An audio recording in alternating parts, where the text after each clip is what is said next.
How do you approach developing both physical and mental aspects of the game at Rip City? Well, Al, you want to go? Well, I think what we like to do is we like to test. We have a test retest model we do with our hitters. So we'll use hit tracks with video. Like first week in, we do mobility testing, and then we do some metric testing, and we track it all. It kind of sets the benchmark for the winter. It's like November 1st, right? It sets the benchmark for 5 months of training.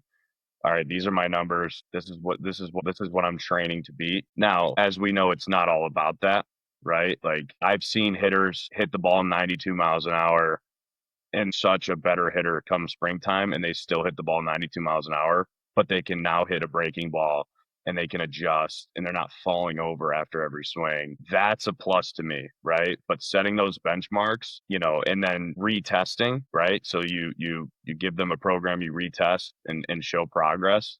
I think it keeps kids really engaged. On the mental side of things, a lot of that, unfortunately, we don't have an infield here. Like we don't have the full infield. We just have the cages. And I feel like a lot of the mental stuff comes outside in practice. Obviously, in the cage, you can train a ton of different things on the mental side. The weight room teaches you a lot about discipline as a ball player. But like as far as the game goes, a lot of it really happens outside in those practices and in games.